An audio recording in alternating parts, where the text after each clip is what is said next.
They say America is the land of the free, but what happens when the very government agencies sworn to protect your rights begin targeting you instead? What happens when Immigration and Customs Enforcement doesn't just go after undocumented immigrants but starts detaining U.S. citizens? That isn't a rumor. That isn't speculation. It's already happened, and the stories being told in Congress right now are enough to make anyone wonder, are your rights really as secure as you think? From the beginning, politicians have framed immigration as a battle between illegal and legal, a neat, simple way to divide the issue and pit Americans against one another. Thank you to the witnesses for coming here today. I apologize for the treatment that the four of you have been subjected to. And Governor Walz, I just have to say, I know you're getting a lot of grief from the majority here, but you know, we are talking about individuals who have cheered on an individual who issued a Nazi salute from behind the presidential seal of the United States of America, who have cheered on the pardoning of individuals who attacked the United States Capitol and flew a Nazi flag and the flag of the Confederacy, traitors to the United States, sworn enemies of the United States of America, through the capital of this nation. And now they want to act offended because someone has the courage to say, if it walks like a duck and it talks like a duck, maybe it's a duck. So I want to thank you for not wavering to their bullying, which is unconscionable and sad to see. So I just wanted to let you know that, Governor. Thank you. Thank you, Congresswoman. To the three of you, Governor Walz, Governor Pritzker, and Governor Hochul, you three have each sworn an oath to uphold and defend the Constitution of the United States of America, correct? I'll start with you. Yes. Yes, ma'am. Yes, I have. And I imagine that also includes the Fourth and Fifth Amendment protections for due process and the rule of law. It does. Sure does. Yes. And that means protecting your people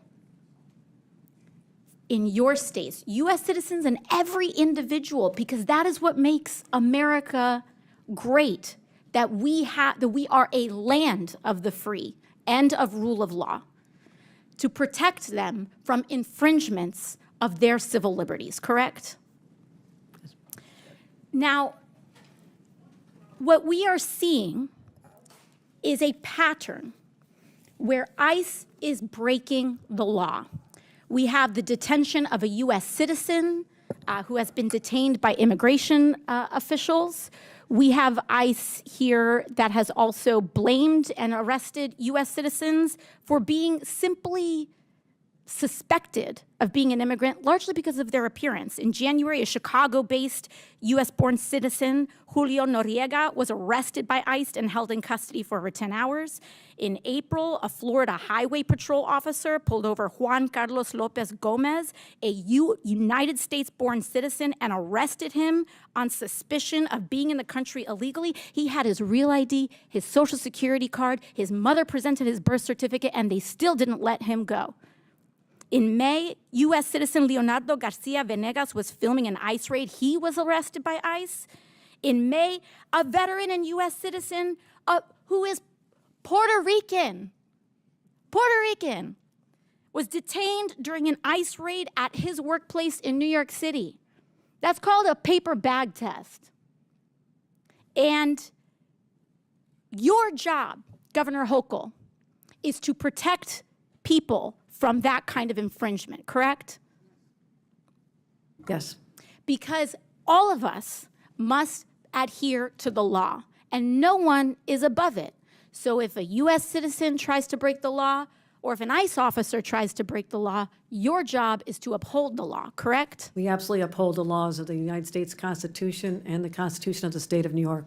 And sanctuary states are about U.S. citizens as well, having sanctuary against the attacks on our constitutional rights from illegal search and seizure. There is nothing preventing ICE from issuing a warrant and you having complete compliance with their request. Correct, Governor Hochul? We comply in cases where there's been criminal activity alleged. Yes, we always do.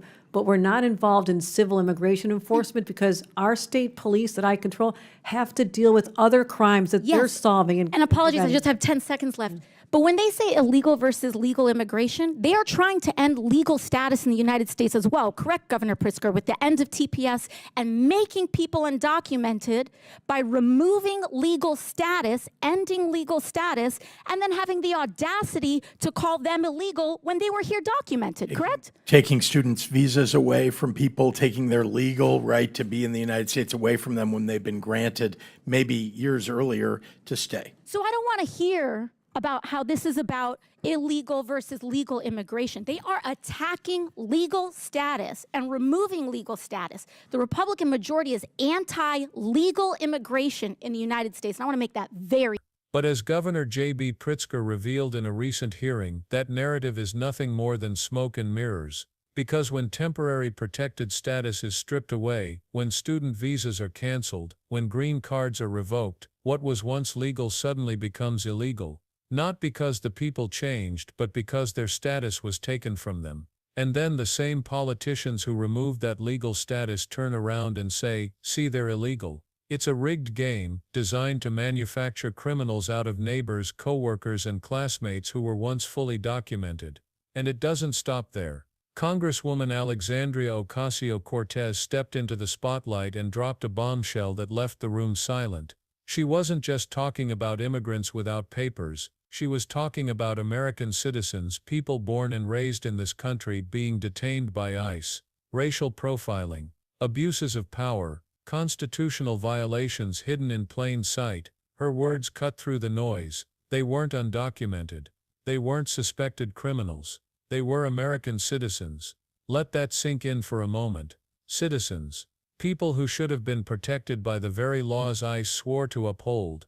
The examples AOC cited are impossible to ignore. In January, Julio Noriega, a U.S.-born citizen from Chicago, was arrested and held by ICE for hours. His crime, looking like an immigrant. In April in Florida, Juan Carlos Lopez Gomez was pulled over by state police, handed over to ICE, and arrested, even though he carried his real ID, Social Security card, and birth certificate. His mother showed proof of his birthright citizenship. None of it mattered. He was still treated as though he didn't belong. And in May, Leonardo Garcia Venegas made the mistake of filming an ICE raid. For exercising his right to record, he was arrested. Another American citizen punished for daring to hold the government accountable. And then a veteran, someone who served this country, who wore its uniform, was detained in New York City during a workplace raid. A Puerto Rican American, detained in his own country by his own government. If that doesn't shake you, it should. Because these aren't isolated mistakes. They form a pattern, one that exposes how easily suspicion, appearance, and prejudice can override the Constitution. That Constitution, by the way, is supposed to protect us all. The Fourth Amendment shields us from unreasonable searches and seizures. The Fifth guarantees due process. But what happens when federal agents ignore those amendments because they think someone looks foreign? The rights meant to protect everyone suddenly become negotiable. And if they can be ignored for them, they can be ignored for you. This is why AOC's words hit so hard. She wasn't just citing statistics. She was telling stories, real stories of real people whose lives were upended because of unchecked power. She forced lawmakers to confront the fact that law and order means nothing if those enforcing the law don't respect it themselves. She reminded the country that being American isn't about paperwork. It's about being protected by the rule of law, no matter your skin color, your surname, or your accent. But here's the deeper hypocrisy.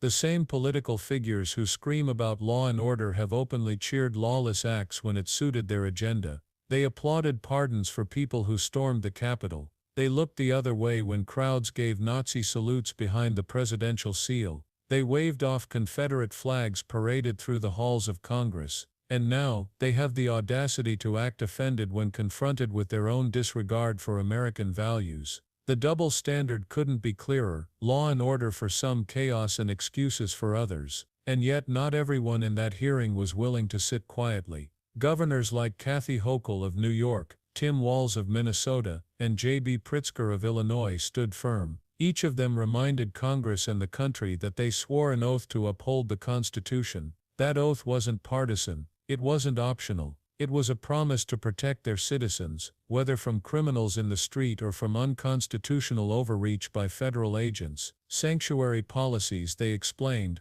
aren't about shielding lawbreakers. They're about shielding citizens and residents from unlawful government action, about making sure that when ICE wants to detain someone, they have a real warrant, backed by real evidence. Because that's the America we claim to believe in, one where no one is above the law, not even those enforcing it. So what does this mean for you, sitting at home watching all of this unfold? It means this isn't just an immigration story, it's a civil rights story, it's a constitutional story, it's an American story. If silence allows these abuses to continue, then one day it won't just be someone else's problem. It might be your neighbor, your friend, your family, or you. That's why this moment in Congress matters so much. It wasn't political theater. It was a reckoning with a truth too many people are afraid to admit, that once we normalize abuses of power, we erode the very liberties that make America what it is. If an agency can detain citizens because of how they look, then freedom itself is on the line. And here's the real kicker: rights only matter if we demand they be respected. When people are detained for exercising free speech, when they're arrested for simply existing in their own skin, it's a test for all of us. Will we defend their rights or stay silent until ours are next? This is why voices like AOC's and governors who are willing to push back are so crucial. They remind us that the Constitution is more than words on paper, it's a safeguard. But only if we use it, only if we refuse to let fear, prejudice and political games strip it away piece by piece. So remember this: when politicians say it's about illegal versus legal immigration, watch closely. Because what they're really doing is erasing legal protections, creating illegality where none existed, and then blaming the victims. It's a trick, and it's one that threatens the foundation of equal protection for all. And the next time someone tells you this is just about immigration, ask them this: if ICE can detain citizens for looking foreign, what's stopping them from detaining you when you look suspicious? Where does it end?